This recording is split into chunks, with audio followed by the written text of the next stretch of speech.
नमस्कार। सुदर्शन न्यूज के हमारे इस विशेष कार्यक्रम हरियाणा डायरी में मैं लावनी विनीत एक बार पुनः आप सभी का स्वागत करती हूं। हरियाणा सरकार ने आम जनता और व्यापारियों को बड़ी राहत देने वाला अहम फैसला लिया है। मुख्यमंत्री नायब सिंह सैनी जी की अध्यक्षता में हुई हरियाणा मंत्रिमंडल की बैठक में कई महत्वपूर्ण निर्णय लिए गए।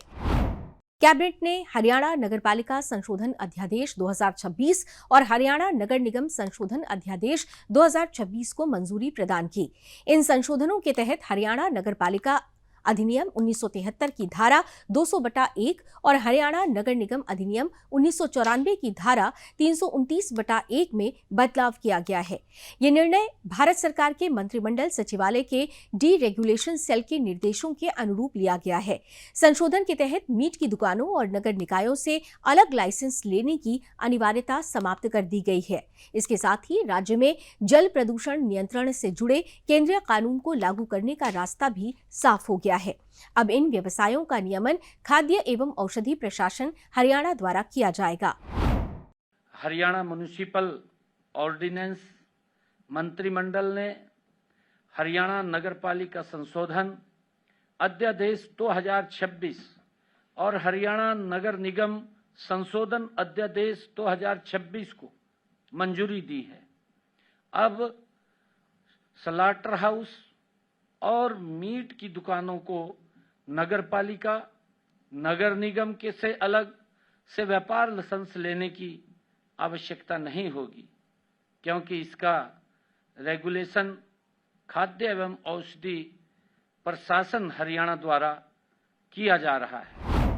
सरकार का मानना है कि इस कदम से दोहरे लाइसेंस की व्यवस्था खत्म होगी, अनावश्यक प्रशासनिक प्रक्रियाओं में कमी आएगी और व्यापारियों के साथ साथ आम जनता को भी नियमों के अनुपालन में राहत मिलेगी।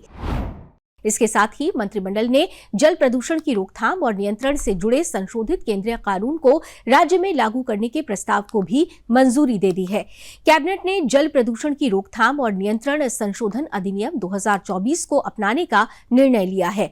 ये केंद्रीय कानून संसद द्वारा पारित किया गया था और 15 फरवरी 2024 को पर्यावरण, वन एवं जलवायु परिवर्तन मंत्रालय द्वारा अधिसूचित किया गया था। सरकार का कहना है कि इस संशोधित कानून के लागू होने से जल प्रदूषण नियंत्रण व्यवस्था और अधिक प्रभावी बनेगी। साथ ही उद्योगों और अन्य संबंधित संस्थाओं के लिए प्रक्रियाएं अधिक पारदर्शी और सरल होंगी। कुल मिलाकर हरियाणा मंत्रिमंडल के इन फैसलों का उद्देश्य नियमों को सरल बनाना, अनावश्यक लाइसेंस व्यवस्था को समाप्त करना और पर्यावरण संरक्षण को अधिक प्रभावी बनाना है। सरकार का दावा है कि इससे व्यापारिक गतिविधियों को बढ़ावा मिलेगा और जनता को बेहतर प्रशासनिक सुविधाएं मिलेंगी।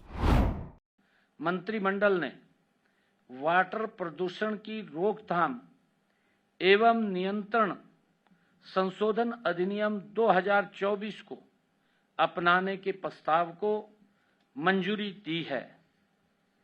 इससे हरियाणा में जल प्रदूषण नियंत्रण से जुड़े कानूनों को अधिक प्रभावी, आधुनिक और व्यवहारिक बनाया जाएगा। संशोधित अधिनियम राज्य प्रदूषण नियंत्रण बोर्ड के अध्यक्ष के नामांकन की प्रक्रिया को भी अधिक सरल और पारदर्शी बनाता है। मंत्रिमंडल की मंजूरी के बाद हरियाणा विधानसभा में इस अधिनियम को अपनाने का प्रस्ताव भी लाया जाएगा, जिसके पश्चात इसके प्रावधान राज्य में लागू हो सकेंगे। सरकार का कहना है कि इस बदलाव से भरोसे पर आधारित शासन को बढ़ावा मिलेगा, जीवन को आसान बनाया जाएगा और व्यापार करने की प्रक्रिया और अधिक सरल होगी। इसके साथ ही संशोधित अधिनियम में राज्य प्रदूषण नियंत्रण बोर्ड के चेयरपर्सन के नामांकन की प्रक्रिया को भी आसान और अधिक पारदर्शी बनाया गया है, जिससे प्रशासनिक प्रक्रिया में भी तेजी आएगी। ये संशोधित कानून पहले ही हिमाचल प्रदेश और राजस्थान जैसे राज्यों द्वारा अपनाया जा चुका है, जिन्होंने अपने अपने विधानसभा प्रस्तावों के माध्यम से इसे लागू किया है। अब अन्य राज्य भी इसी प्रक्रिया के तहत इसे अपना सकते हैं। सरकार का दावा है कि इस कदम से जल प्रदूषण नियंत्रण का रेगुलेटरी फ्रेमवर्क और मजबूत होगा और छोटे उल्लंघनों के लिए आपराधिक सजा की जगह सुधारात्मक और नियम पालन आधारित व्यवस्था को बढ़ावा मिलेगा। कुल मिलाकर ये फैसला न सिर्फ पर्यावरण संरक्षण व्यवस्था को आधुनिक बनाएगा, बल्कि प्रशासनिक प्रक्रियाओं को सरल करके आम जनता और उद्योग दोनों को राहत देने वाला साबित होगा। सुदर्शन न्यूज के हमारे विशेष कार्यक्रम हरियाणा डायरी का आज का ये अंक यहीं समाप्त होता है।